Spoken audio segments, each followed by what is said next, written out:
Olá, Lídia, boa noite, seja bem-vinda.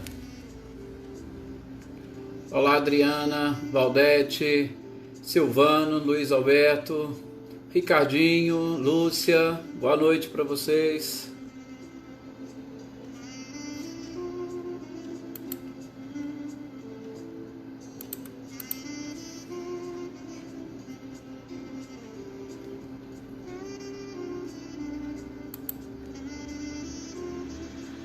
Olá, Adriana.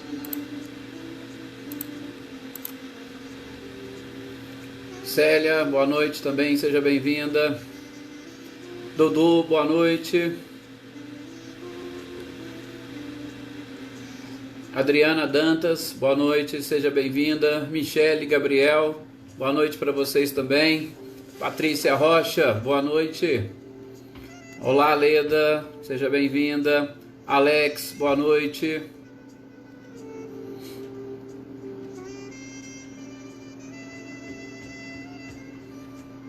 Luísa, Nalim, boa noite, seja bem-vinda.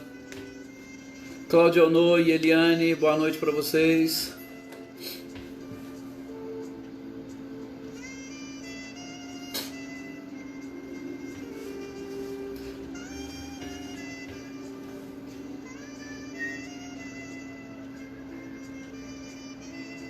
Mônica, boa noite, seja bem-vinda. Mariângela, boa noite. Senhor Antônio, boa noite, seja bem-vindo. Maria das Graças, boa noite.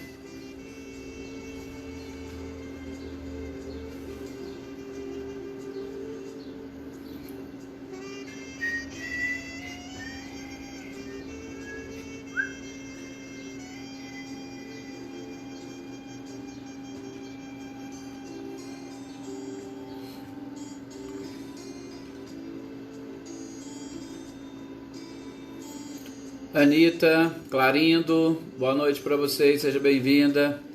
Janete Fernandes, boa noite. Cida Costa, boa noite para vocês.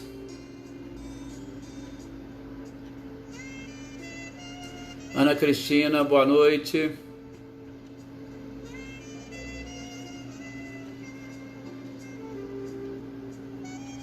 Bom, tá na hora de nós fazermos a nossa prece, para nós iniciarmos a nossa leitura e estudo desta noite.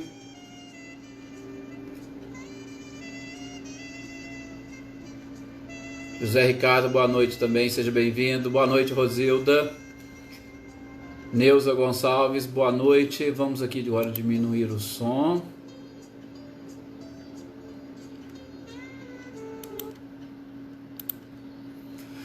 Bom, gente, convido todos vocês agora nesse instante a nós elevarmos o nosso pensamento ao nosso mestre amado e querido Jesus, esvaziando um pouquinho a nossa mente, sobretudo esvaziando das nossas preocupações materiais, para nós nos sintonizarmos com essa espiritualidade superior, com o nosso mestre amado e querido Jesus, para nos ocuparmos das nossas preocupações, se posso assim dizer, mas espirituais.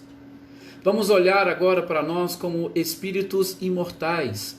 E espíritos imortais que necessitamos de buscar conhecimentos, necessitamos buscar esclarecimentos, de buscar informações que irão nos auxiliar neste processo de busca pela própria perfeição e pela felicidade. Enfrentar o mundo, sobretudo o mundo material, não é uma tarefa simples para nós que estamos ainda iniciando a nossa trajetória.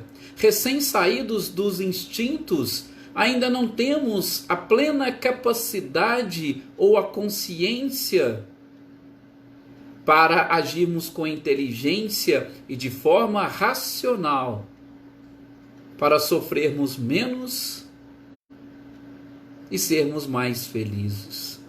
Por isso aqui estamos reunidos, todos juntos. Primeiramente, para buscar informações e também para buscar estas energias e vibrações que imperam nestes momentos para que estas forças nos auxiliem a também nos fortalecermos cada vez mais na fé. Buscar a união e a sintonia, exatamente para que, como disse Jesus, uma vara sozinha nós podemos quebrar, duas ainda quebramos com um pouco mais de dificuldade, mas um feixe de varas dificilmente alguém consegue quebrar. E juntos nós podemos caminhar de uma forma mais tranquila, mais amena, mais feliz. Muita paz a todos nós que estamos aqui reunidos. Muita paz também endereçamos aos nossos familiares, amigos, aos nossos vizinhos, colegas de trabalho e aqueles que se dizem nossos inimigos ou sim se consideram. Que eles também recebam nosso abraço fraternal e que juntos trabalhemos para a regeneração do nosso planeta. Que assim seja. Geralmente quando nós iniciamos assim umas preces ou esta conversa íntima, com o Criador, com a própria espiritualidade, são tantas informações, são tantas coisas que vêm à nossa mente que se deixar a gente vai aí levando e conduzindo e nós ficamos aqui meia hora, 40 minutos em plena reflexão. Mas nosso objetivo aqui é outro, é exatamente buscar através dessa doutrina algumas informações e esclarecimentos. Então fica aqui o nosso boa noite ao Paulo Iter, ao José Ricardo, a Elaine, Laveza, Helena, Joana Carneiro, a Marcileia, o Luciano, o Guilherme, o Emerson, a Shirley, Renata, Eliana Costa, a Cecília e o Reinaldo, a Leiva, a Selma e a todos aqueles que eu não estou aqui vendo os seus nomes, mas que estão aqui participando conosco, Mariinha Torres, e a todos aqueles que vão assistir também em outros momentos essa nossa leitura e estudo. Vamos lá dar sequência então às nossas leituras do Livro dos Espíritos, Hoje é quinta-feira, dia de nós trabalharmos essas questões, e se não me falha a memória, nós paramos na questão 162 no nosso encontro passado, e nós ficamos de dar sequência falando um pouquinho, brevemente, sobre perturbação espiritual. Eu falo brevemente por quê? Porque nós já estudamos a perturbação espiritual no livro Céu e Inferno e de uma forma um pouco mais aprofundada. Aqui no Livro dos Espíritos são perguntas e questionamentos que Kardec vai fazendo, a espiritualidade vai respondendo, mas de uma forma mais superficial, porque o aprofundamento está justamente lá no livro O Céu e o Inferno. Mas a nossa proposta é exatamente fazer essa leitura. E a questão 163, Kardec pergunta para a espiritualidade se a alma tem essa consciência imediata, ou se nós tomamos uma consciência imediata após deixarmos o corpo. E a resposta é que todos nós passamos por um processo de perturbação. É o que nós estamos vendo lá no livro Céu e Inferno com os exemplos. Primeiramente com o exemplo dos espíritos felizes. Olha, aqueles que desencarnam na condição de felizes, eles demoram um pouco a tomar essa consciência de si mesmos, Vocês viram? Alguns demoraram poucas horas, outros demoraram mais, outros demoraram mais de dias. E nós vamos ver depois com os outros exemplos, sobretudo dos espíritos mais materializados, que eles levam muito mais tempo nessa perturbação, ou sem tomar a consciência de si mesmo. Depois na questão 64, Kardec vai perguntar se este período de perturbação, se ele tem o mesmo tempo de duração, tá vendo? A gente já vai deduzindo, ou com os nossos estudos, sobretudo das obras anteriores, ou o próprio Céu e Inferno, nós vamos conseguindo automaticamente responder essas questões. Tá vendo como é que vai ficando interessante os nossos estudos e como o conhecimento vai nos auxiliando? Gente, muitos de nós, em contato com essa própria doutrina, ou mesmo aqueles que não têm contato com a doutrina, quando você se depara com um determinado questionamento, e aqui a gente está falando de perturbação, e se a gente já ouviu sobre isso, fica mais fácil, a gente já consegue entender. E quando nós conseguimos entender, e sobretudo quando a gente tem condições de explicar para o outro o nosso entendimento, nós vamos fixando ainda mais. E a partir do momento que a gente vai fixando esses ensinamentos e essas informações, nós mesmos vamos nos cobrando posturas diferentes, exatamente para evitar que nós venhamos a cair nos mesmos erros, ou que nós venhamos a sofrer aquilo que outros estão, através das suas experiências, tentando nos ensinar. E outra pergunta, 165, veja, Kardec vai perguntar para a espiritualidade se o conhecimento do espiritismo pode auxiliar ou se ele exerce alguma influência nesse processo de perturbação. E nós vimos exatamente isso também com esses questionamentos. Sim, por quê? Não quero dizer o conhecimento do espiritismo propriamente dito, porque aí vai ficar assim, ou eu quero esclarecer, não significa que você é obrigado a saber, a conhecer, até mesmo porque a gente viu lá no livro de André Luiz, no Obreiros da Vida Eterna, aqueles exemplos de seres que não eram espíritas, mas eles tinham uma vida regrada, uma vida adequada, uma vida voltada ao bem. E aí eles receberam o auxílio, e o auxílio que eles receberam também proporcionaram a eles um pouco mais de tranquilidade e um despertar mais rápido. Agora, quando a gente está falando e quando o próprio Kardec pergunta se o conhecimento do espiritismo pode auxiliar, a gente está vendo inclusive com os espíritos felizes lá no livro Céu e Inferno. Estes exemplos ou estes seres vêm trazendo para nós essa informação. Quando nós detemos o conhecimento de determinadas coisas, de determinadas matérias, claro que tudo fica mais fácil para nós. Gente, se vocês forem fazer uma prova de qualquer matéria, e se vocês estudaram aquela matéria, quando você chega diante da prova, não fica mais fácil para vocês? Nós não vamos respondendo as questões de uma forma mais tranquila? Agora tentem fazer uma prova sem estudar, sem saber a matéria. Eu garanto para vocês que muitos de nós vamos chegar e nós vamos nos perturbarmos na hora de fazer a prova, na hora de tentar responder as questões. Sim, por quê? Porque nós vamos exercer aquela autocobrança e algumas das vezes nós vamos ficar totalmente perdidos. E aí automaticamente essa perturbação ela vai perdurar, ela vai aumentar, automaticamente o próprio sofrimento. Ora, quando nós estamos perdidos, quando nós não sabemos o que fazer, quando nós não sabemos qual postura adotar, realmente a gente acaba sofrendo um pouco mais, o peso fica maior. Agora, quando nós temos o conhecimento, aí sim, ajuda, né, Valdete? Não somente no despertar na vida espiritual, mas ajuda em tudo. Então imagine, quando você tem a certeza de que a morte não é o fim, nós não vamos nos desesperarmos diante da morte. Nós vamos apenas esperar o que vem depois da morte. Tá? Então, o conhecimento nos auxilia. Mas o que nós vimos também? Nós vimos lá no livro Céu e Inferno, e agora eu posso aprofundar com vocês, que o principal referencial para a diminuição desse período de perturbação é exatamente a prática do bem e a consciência pura. Isto sim, como o próprio Kardec diz, é o que maior influência exerce neste momento. Porque pensem e raciocinem comigo.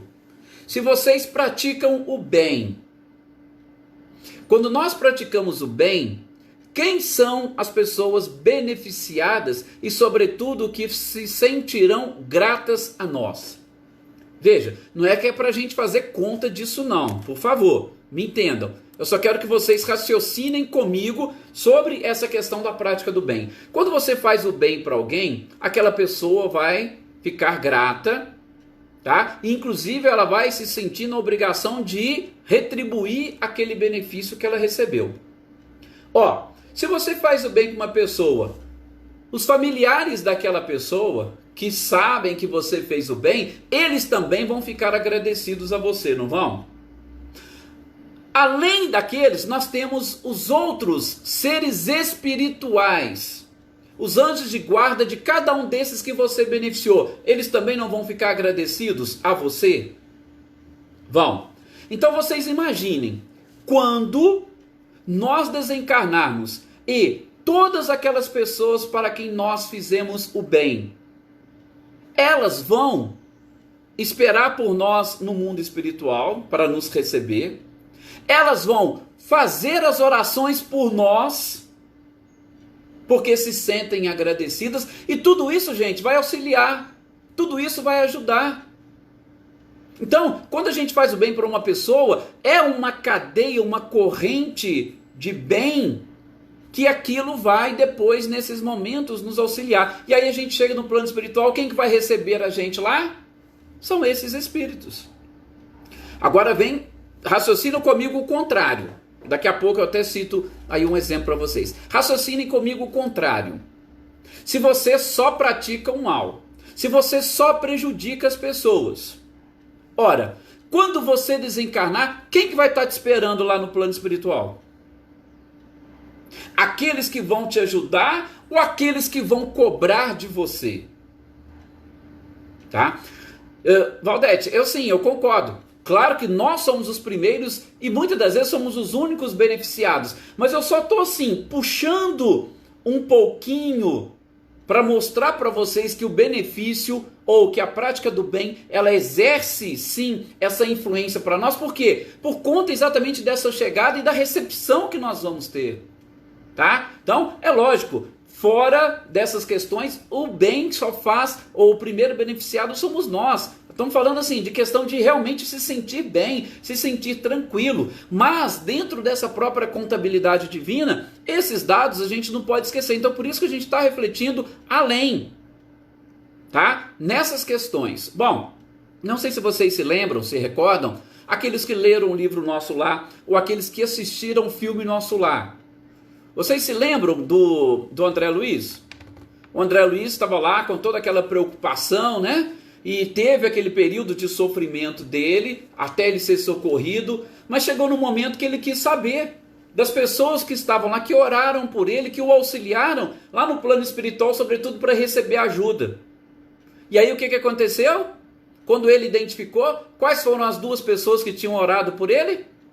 A mãe dele, que já era um espírito mais evoluído, e aquela senhorinha. Sim, lembram? Aquela senhorinha que levava o seu marido lá para André Luiz atender. André Luiz atendia até com um certo descaso, mas ela recebeu aquilo como um benefício. Então ela era eternamente grata a André Luiz, e as suas orações o auxiliaram lá naquele momento, naquele período. Então veja, mesmo que André Luiz sequer lembrasse, aliás, lá no plano espiritual, no filme, fica isso muito claro, né? Ele corria e fugia da mulher. Poxa, essa mulher me incomodou tanto lá, mas ele fez um bem para ela, ela entendeu isso como um bem, e foram as orações dela que o auxiliaram. Então, só para a gente ver isso que Kardec diz aqui, e eu estou aprofundando para dizer que não é apenas e tão somente o conhecimento do Espiritismo, mas a prática do bem e a consciência pura é que exerce a maior influência para nós diminuirmos um período de perturbação e para nós diminuirmos o nosso próprio sofrimento. É aquela contabilidade que nós precisamos fazer da nossa existência e precisamos fazer constantemente. Quando Santo Agostinho fala, na questão 919a, que nós vamos ver do Livro dos Espíritos, de você chegar toda noite, colocar a cabeça no travesseiro e pensar, peraí, hoje, como é que eu fui? Eu fiz mais o bem? Eu fiz mais o mal? Opa, amanhã eu vou melhorar. É exatamente isso, gente. É exatamente este ponto que nós precisamos. E repito, não estou falando isso para a gente começar a contar. Não. Eu só estou trazendo exemplos práticos para nós identificarmos, assim como o próprio codificador, que fazer o bem só tende a trazer benefícios para nós. Agora, um outro detalhe que também, aí é o conhecimento, lógico, conhecimento amplo, mas sobretudo da própria doutrina, pode também nos ajudar. Por quê? Eu lembro e eu já comentei aqui em outras vezes, daquelas fases do luto que aquela estudiosa Elizabeth Kübler-Ross estabeleceu. E através dos seus estudos, e ela fez o estudo exatamente junto a pacientes em estado terminal no hospital, ela identificou as fases que envolvem o processo de luto. E quando a gente fala em fases que envolvem o processo de luto, nós estamos falando de fases que envolvem o processo de perda. É lógico, qual é a principal perda que nós temos? Gente, a principal perda que nós estamos inclusive trabalhando é a da vida física, da existência física, é do corpo físico. Algumas das vezes do nosso próprio corpo físico e de outras vezes do corpo físico daquela pessoa que amamos e que faz parte dessa nossa existência. Então, nós passamos por um processo de luto. E veja que interessante, quando você sabe e conhece essas fases do luto, fica muito mais fácil para você vencer e superar. E aí, vou aqui só citar as fases do luto. A primeira delas é a própria negação. Você nega que aquilo tenha ou tenha vindo a acontecer contigo. Imagina você que de repente se depara com a morte. Ah, morri. Mas aí você vê que está vivo. Não, mas peraí, eu estou vivo, eu estou vendo. Não, mas eu não consegui. E aí você começa a entrar naquele processo, naquela perturbação. Olha, você morreu ou não? Ah, não, mas eu sei que eu tenho uma alma, que eu sei que eu sou um espírito, e ali é só o corpo. Então, eu me separei, já ficou. Então, você não adianta mais negar, você já supera a primeira etapa. A segunda etapa é a da raiva, a segunda fase. Geralmente nós sentimos essa raiva quando nós identificamos que realmente perdemos. Poxa, mas não era a hora, não era o momento de eu desencarnar, eu tinha mais coisa para fazer, eu precisava ficar lá. Então, você já vai passando para essa segunda etapa. Primeiro você nega, depois você sente essa própria raiva, tá? Por quê? Porque aquilo não poderia ter acontecido com você, poderia ter acontecido com qualquer pessoa, menos contigo, tá? Aí você tem essa fase. Superada essa fase, e muitas das vezes elas acabam se misturando, vem a fase da barganha. Você tenta voltar aquilo atrás. Não, Deus, espera aí, deixa eu voltar lá que eu preciso resolver mais uns probleminhas, eu preciso fazer alguma coisa, olha, deixa eu voltar que eu não sei o que eu prometo isso, eu prometo aquilo, e aí a gente começa a tentar barganhar, principalmente com Deus, ou barganhar com os outros. Gente, isso é em qualquer tipo de perda, tá? Luto relacionado com perda. Toda e qualquer tipo de perda. Eu não vou aprofundar muito aqui, senão a gente acaba se estendendo. Então, são as fases: negação, raiva, a barganha. Depois, a quarta etapa é a da depressão. No processo de luto, nós entramos nessa fase da depressão. E, como quarta etapa, a depressão a gente sabe. Ela pode ser leve, ela pode ser média, moderada, ou ela pode ser num estado mais avançado, mais grave. E aí nós vamos precisar, num caso mais grave, de tratamentos para isso. Então, também representa também fases do luto. E aí a quinta fase é a fase da aceitação, quando você vê que aquilo já aconteceu, não tem mais, você aceita o que aconteceu. Então, eu estou falando isso rapidamente, por quê? Porque nesse período de perturbação, nós nos encontramos neste momento e passando por estas fases.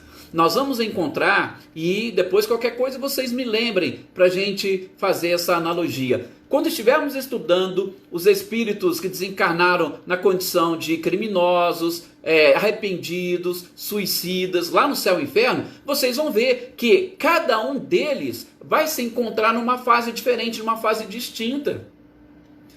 Tem uns que o processo de negação, de raiva, de barganha, de depressão, ele é tão rápido que você não chega a perceber, mas a perturbação ela acontece, e na perturbação essas fases estão presentes. Tem gente que fica preso na negação e que vai ficar aí por anos se negando. Não, eu não morri, não, isso não aconteceu. Ora, enquanto ela ficar se negando, ela vai atrasar o seu próprio período de conscientização, que é o que Kardec fala aqui, de atingir aquela consciência. A raiva é a mesma coisa. Se você determinar ou destilar a sua raiva em alguém, os espíritos obsessores, O que são os espíritos obsessores? A gente vai vir a estudar isso mais para frente. Mas o espírito obsessor é aquele que não aceita, ou nessas fases do luto, muitas das vezes está preso ali na raiva. E ele vai destilar essa raiva perseguindo os outros. Ele não aceitou o que aconteceu com ele. Ele não aceitou as perdas. E aí ele ficando preso na raiva, ele vai tentar prejudicar quantos estiverem ali no seu caminho. Tá?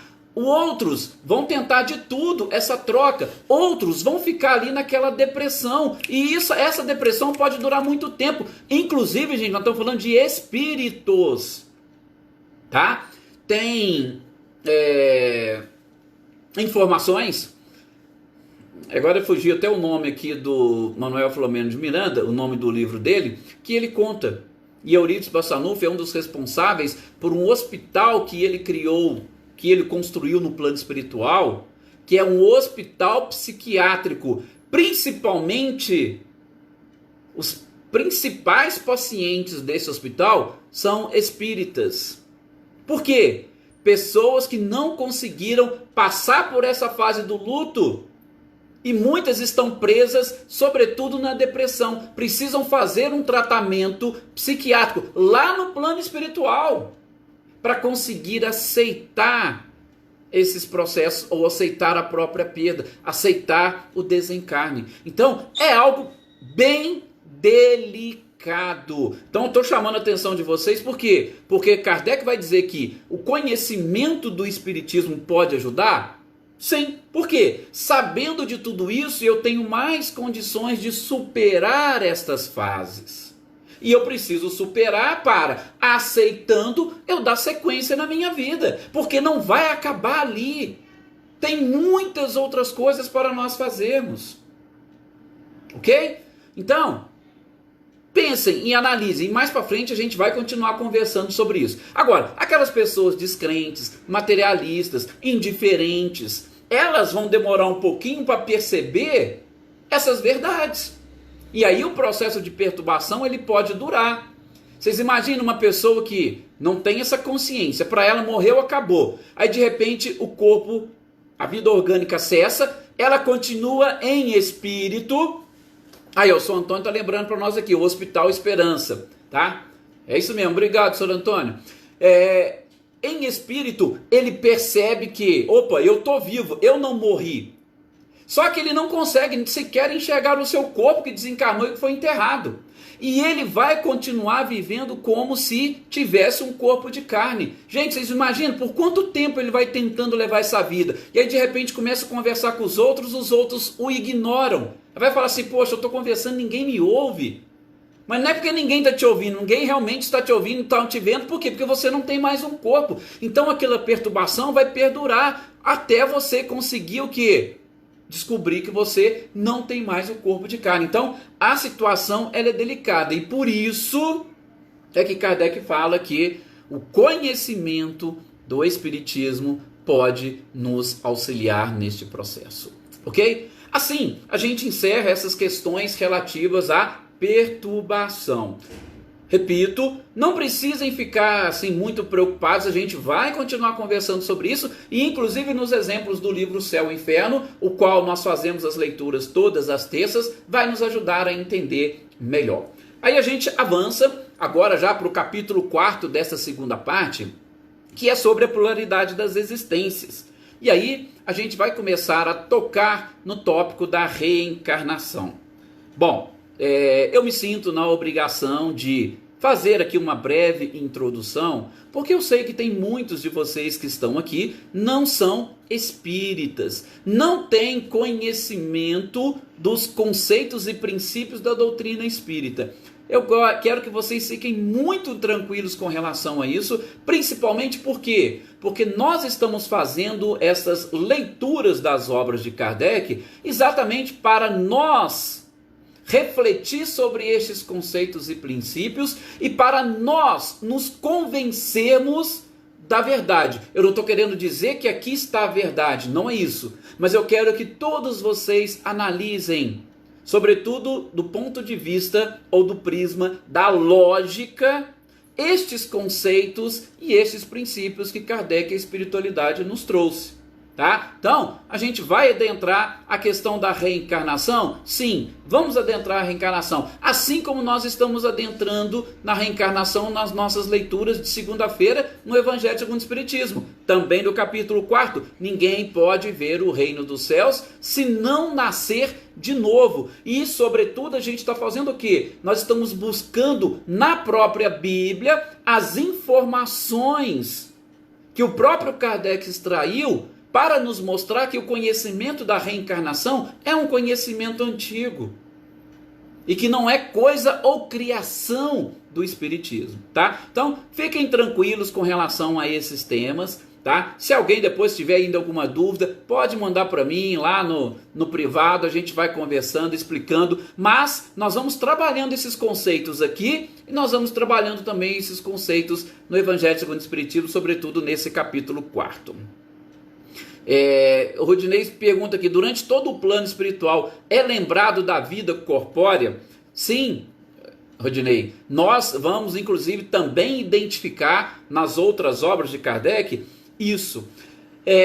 Só que assim, nós temos determinados detalhes, porque de acordo com o nível de conscientização de cada espírito, você vai tendo acesso a essas informações corpóreas ou das suas existências corpóreas. Então, algumas informações relacionadas só com essa existência, elas vêm muito rápida e claramente para você. Agora, algumas informações com relação a existências anteriores, às vezes elas vão demorar um pouquinho mais para chegar. Mas fique tranquilo, porque todas elas estão gravadas na sua memória. E, inclusive, se você pegar o livro nosso lá, você vai identificar. Lá no Ministério do Esclarecimento, existem inclusive equipamentos que nos ajudam a puxar da nossa memória essas lembranças de existências anteriores. Então, se você tiver dificuldade, vai ter alguém que irá auxiliar, se aquilo for interessante para você e para o seu tratamento, para o seu despertar, ok? Então, todas essas lembranças virão. Tá aí o Sr. Antônio contribuindo com o nosso estudo, né? Desculpa, mais uma vez, o diretor do hospital, Dr. Inácio Ferreira, que é médico psiquiatra e fez um trabalho fantástico aqui quando estava encarnado, tá? Então, todas essas coisas. Aí o Paulo também lembrando para nós desses personagens lá do livro Nosso Lar. Tá vendo, gente? Nós vamos assim construindo juntos estas informações que irão nos auxiliar. O objetivo da doutrina, ou a doutrina espírita, ela tem esse tríplice aspecto, ciência, filosofia e religião, exatamente para ir nos mostrando. E eu vou além, eu gosto até de chamar muita atenção sobre isso. A doutrina espírita, ela tem um viés psicológico tão fantástico, que, assim, esse processo que nós poderíamos chamar de terapia espiritual, é algo que realmente nos auxilia muito nesse despertar. Quando nós pegamos o subtítulo da revista Espírita, Kardec vai colocar lá, Jornal de Estudos Psicológicos, antes do surgimento da própria psicologia. E a psicologia hoje é uma ciência fantástica e que, infelizmente, ou talvez felizmente, nós vamos descobrir que o profissional do futuro... Aí eu volto um pouquinho no passado. Lembra no passado? As famílias mais abastadas, o que elas tinham? Elas tinham um médico da família. Toda família que tinha condições tinha lá o seu médico e era um médico particular. Olha que legal. Para mim, hoje, o que as famílias precisariam? Todas as famílias precisariam de um psicólogo. Sim, um psicólogo que pudesse orientar a todos da família da forma de agir, da forma de se comportar, de encarar o mundo, de encarar as coisas, de enfrentar obstáculos, superar a si mesmo. Então, tudo isso que nós estamos estudando aqui tem exatamente essa função, nos auxiliar nesse processo de crescimento Então, vamos pegar todas essas informações, vamos trazer para dentro de nós, analisarmos sob o prisma, sobretudo da lógica, e não é porque alguém falou que você vai acreditar, mas é porque você se convenceu que Deus não poderia agir de uma forma diferente. Tanto é que a gente vai ver aqui um pouquinho da reencarnação e a gente vai ver logo em seguida a justiça da reencarnação. Porque não basta eu falar da reencarnação, mas eu tenho que explicar, mas seria justo? Ou se não tivesse, como é que eu entenderia bem essa questão da injustiça? Tá? Então, todos esses aspectos a gente vai tentar descobrir. E hoje eu estou gostando, olha, um monte de gente ajudando aqui nessas nossas leituras, né? A Maria das Graças também colocou aqui Lírios de Esperança, outro livro do Inácio Ferreira, que é fantástico. A Marinha falando do Ministério da Reencarnação, é o maior, né?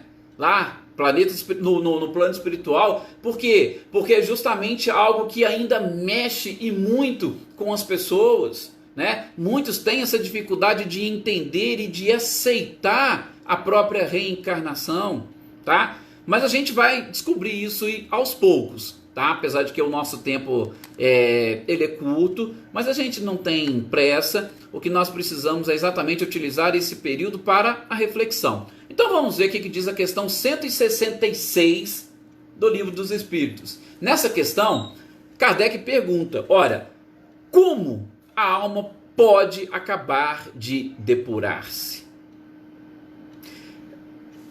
Qual que é o objetivo de toda a criação? Nós aprendemos lá na questão 132 que a encarnação aí já não é reencarnação, é encarnação. Ou seja, o contato do espírito com a matéria, ele é importante para que o espírito apreenda todas as leis que regem a matéria, para que ele tenha este conhecimento e através do conhecimento ele possa auxiliar Deus na obra da criação. Então, é como se Deus fizesse o quê? Criou todo mundo, tá? E agora vocês vão caminhar. Só que tem alguns que eu criei antes, que já caminharam um pouquinho, eles vêm cá e vão ensinar vocês como que vocês caminham. Eles vão passar toda a matéria que eles aprenderam para vocês. E aí vocês vão aprender e vão repassar para os outros que vêm atrás de vocês.